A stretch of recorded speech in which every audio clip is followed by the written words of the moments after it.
The heavenly light is shining down. I don't think I'm ready for eternity. Hey guys, JJ here. Welcome to another video. It's going to be 2 hours. Oh wait. Oh god, this audio is dreadful. This video is dreadful. The lighting is dreadful. What am I gonna do about this? Should I do this? Oh, looks like I'm about to tell a horror story. That? No. Oh no. How's this? Actually, I do think I'm going to be telling multiple horror stories because I have been tagged to discuss 5 fragrances that I love and 5 fragrances that I hate. Hate is a strong word, don't you think? A strong dislike. Maybe fragrances that I find loathsome, unappetizing, unappealing, to contrast with 5 that I absolutely adore and are near and dear to my heart. I will start off with the ones that I love. Pardon me for a second.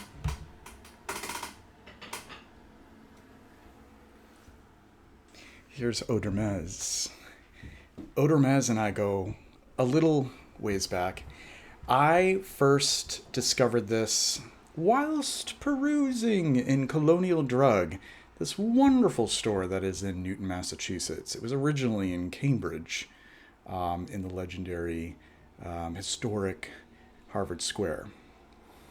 And when I was there, the shop assistant, as it were, one of the owners, who are actually, the 2 owners are the children of the original owners, had recommended this to me and said, I think you should smell this. I have a feeling that you'd really appreciate this. And this was about maybe 8-9 years ago.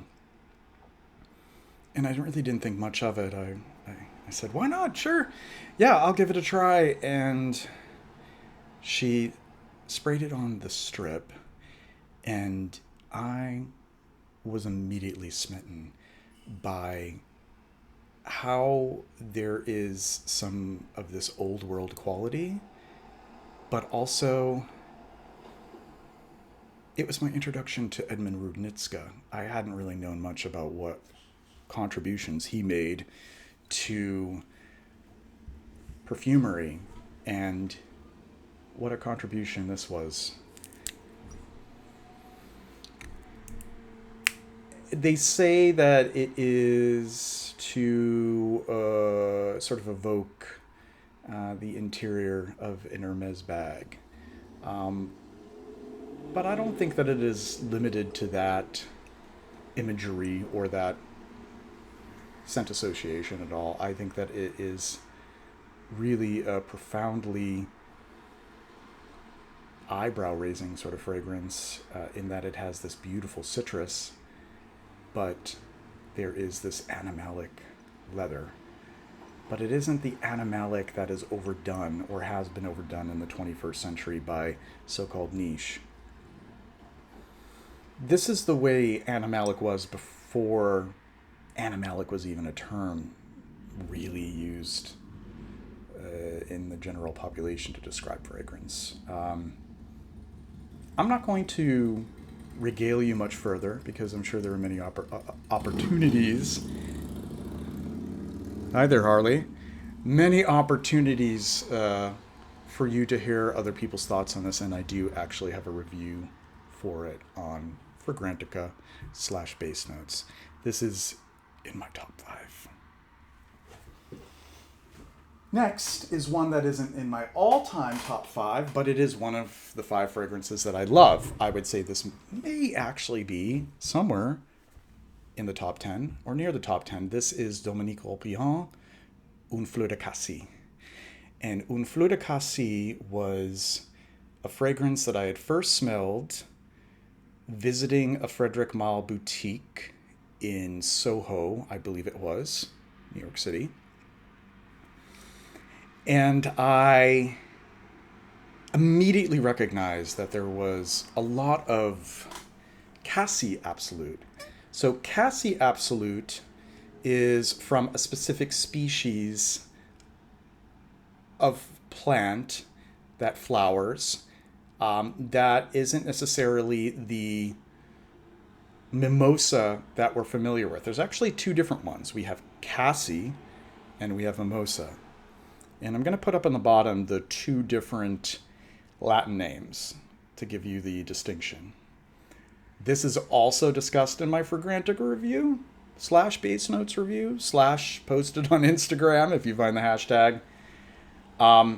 This is just a phenomenal beauty.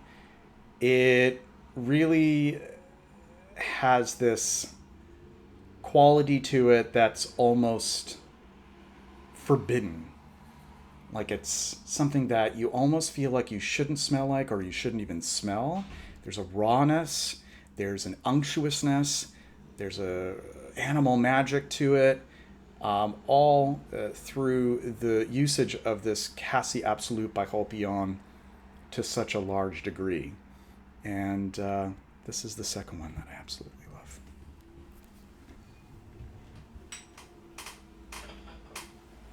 Next in tow, Aramis 900. Note that it isn't a vintage bottle. I have learned that the vintages often turn, first of all, just the nature of this particular composition, but also those that have retained their integrity. They don't smell very different at all to the re-release that we have here through the Gentleman's Collection. Rumor has it that this entire collection, which also includes JHL, Devon, Tuscany, New West, and Havana, they're rumored to be completely discontinued. So if you can get your hands on them, especially while they're still affordable, I highly suggest that you do so. So Aramis 900 is a creation from Bernard Champ. He is famous for Aramis and for Aromatics Elixir. In fact, one could say this is the gentleman's equivalent of Aromatics Elixir, though Aromatics Elixir itself is truly unisex. In fact, it could be perhaps a little bit more unisex than the male-marketed Aramis 900. We have this wonderful, almost metallic rose with patchouli and civet, and it is just dazzling to me. There's an effulgence to it, and this performs really well on my skin. I can't speak for others who have different views on that, but I apply this first thing in the morning, and it is still a trace on my skin very late in the evening. So yeah, Aramis 900. This is definitely one that's in my top 10 of all time, and one of the 5 that I love.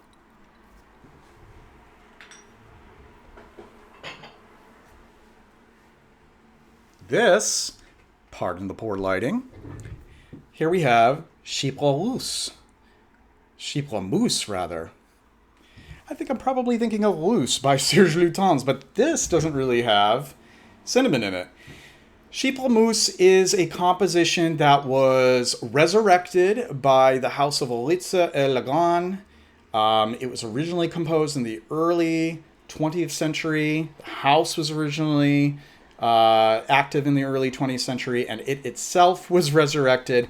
And this is sort of the this is sort of the keystone release from Oriza and Legrand. It is phenomenal. It really evokes the rawness of nature.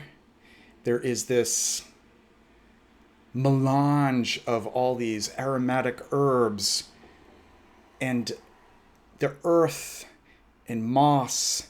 And the moss accord in this is exquisite, even considering most of these bottles were produced after there were significant restrictions on the usage of oak moss. This is testament to the fact that you can still have a beautiful oak moss accord and a fragrance in spite of these restrictions. It is possible. And it's just extraordinary. It reminds me of if you ever have done this, and if you haven't, I recommend it. Being in the woods and spending time really up close and personal with the trees, and the trees are covered with moss, and the trees are covered with lichen and all kinds of varying forms of decay. Got a little bit on me. This is actually a screw top. I almost screwed it off and spilled it all over myself. That would have made for a great video, right? So, ooh. Yeah. This is definitely my top 5. This could be one of my top 3 favorite fragrances of all time. I'm just going to take a little bit more of this Sheeple mousse and just put it all over me. And the shirt that I'm wearing was with Chypre mousse in mind. We have little mushroomy friends here, see? Yes, mushrooms, fungi. Yes. They even have faces. I don't know if you can see them. Oh, I think you can actually see this one. See? 2 little eyes, little grin. Yes. This is how I feel when I smell Sheeple mousse. It's very mushroomy as well. Loamy, like humus, damp earth, the soil, the decaying leaves, all of it. It's just perfection.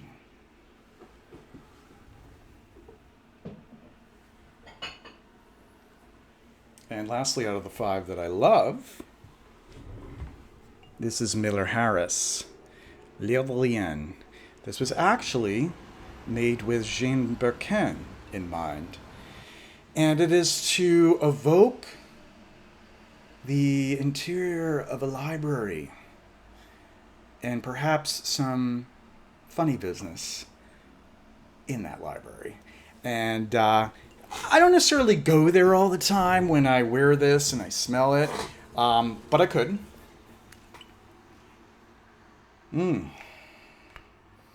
So this makes great use of cistus, labdanum, a caustic accord, and a pretty generous helping of vanilla, but it isn't sweet. This really does remind me of aging, yellowing pages of old books, but it also reminds me of perspiration and a bit of mischief, if you will, behind closed doors. But also there is this sort of pensive melancholy aspect to it. It really does speak to very disparate facets of life, all rolled up into one, and is translated through a scent. Yeah. I think for those who really appreciate Kouros, and they want sort of a deconstructed version of that in an amber setting, without some of the animalic aspects, but with others dialed up, this would be worth exploring. It's very much unisex as well. It isn't macho like Kouros, but it is not feminine. It's firmly unisex. It's for everyone. Ooh, it's getting darker, and that means we are about to tell the horror stories. Yes, these are 5 that I do not like. And we will start off with this one here. Now, don't be surprised. I don't have bottles of fragrances that I hate or dislike. I don't know about any of you guys and your bottles that you have that you dislike and you hate. Sell those things. Like, why are you holding on to them? If I don't like something, I'm not going to have a full bottle of it. It doesn't end up in my hands, and if it does, I'm getting rid of it. Just wanted to get that out of the way. But the first one here is by Nishane.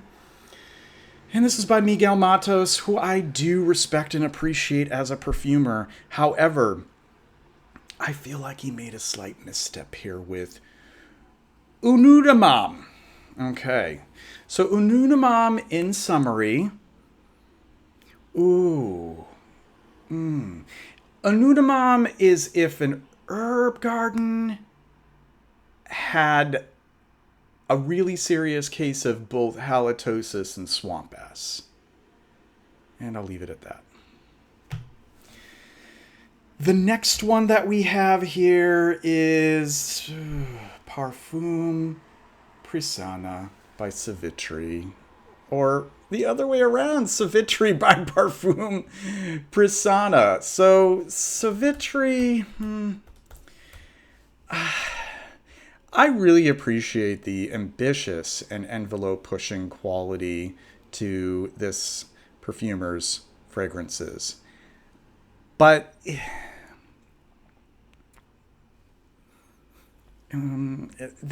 there's just a little too much going on here. Nothing really seems to... I have some on my fingers now. So, I may be a little bit too much of a traditionalist when it comes to perfume composition. As much as all of my fragrances that I shared that I love, were all fragrances that kind of err on the side of unconventional and left field anyways.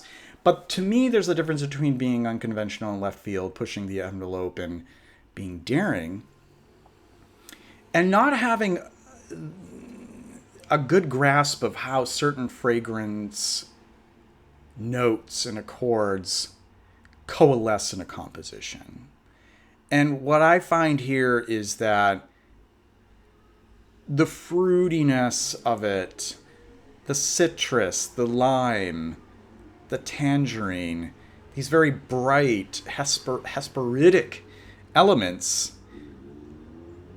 with some of the more dirty and civety cumin, it's just, there's a clash here. And I find it just very unpleasant. And when I smell it, it just seems dissonant. So, I'm sorry. Or should I apologize?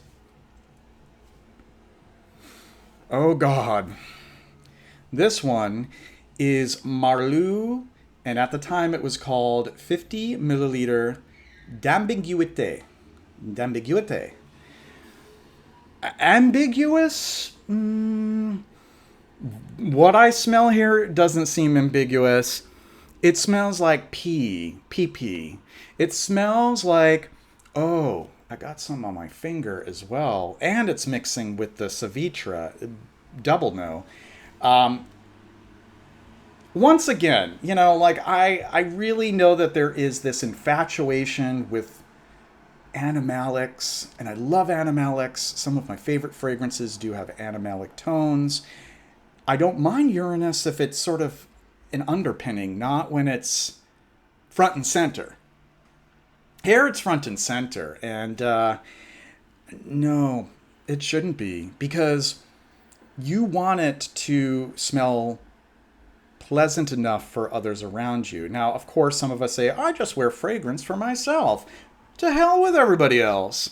True, and I wear fragrance for myself. Sometimes I just wear it at home. But I just couldn't even wear this at home. I just feel like it would bring up too many traumatic feelings. Too many images that I just don't want to have in my head. You know, people who are, you know, I'm so popular, sorry. People who are down and out and dealing with whatever, and, you know, they're not holding their bladder, and there's incontinence and grief. Why do I want to smell like that? Why do I want to experience that? I mean, I guess it makes for a great essay in scent, editorial. But no, it's just too Uranus and too gross. Even for me. And I like some pissy stuff. All right. Next, we have, Kemi by Kemi. And we can talk a little bit about Kemi here. I'm just going to use my cheat sheet. Kemi Blending Magic. I like that subtitle, Blending Magic. Yeah, here we go again with the 21st century niche idea of doing animalic notes. And animalic notes and oud with caramel and vanilla. And no. Hell to the no. Oh, no. No. That to me is a huge mistake, is to have these almost boozy caramelic vanillic notes juxtaposed with castoreum and civet, and then having this huge slug of oud. It's just, what kind of story is being told with this? Like, is this one hanging out with l'ambiguïté? Like, are they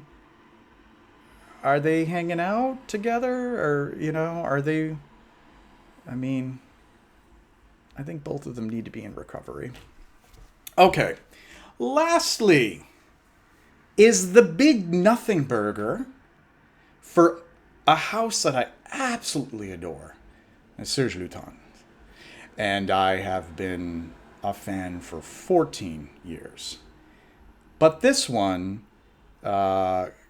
Sheldrake seemed a bit uninspired. It is L'Orpheline. It is a really wispy, sheer, almost non-existent gossamer incense. And honestly, I like my incenses to be really dense. They can also be diffusive, but I like more substantivity to them. There's just something lacking in L'Orpheline. It just feels like it kind of is the equivalent of everybody wanting to have gray walls, gray furniture, gray pillows, gray microwaves, gray toilets. It's just incense and musk. And it's just so disappointing to me. So there you have it. Those are the 5 that I have a strong distaste for. Like I said, I'll avoid hate. Hate's not great. So I am supposed to tag some other people, but I feel like at this point, anybody that I'm going to tag has probably already been tagged, is in the process of doing a video, or, unbeknownst to me, has already done a video. But I will still, nonetheless, tag 5 people. I will be tagging A Nose Knows, A Gentleman's Journey, Chris Sentland, Fragrance Matte, and time to musk up. All right, get to work.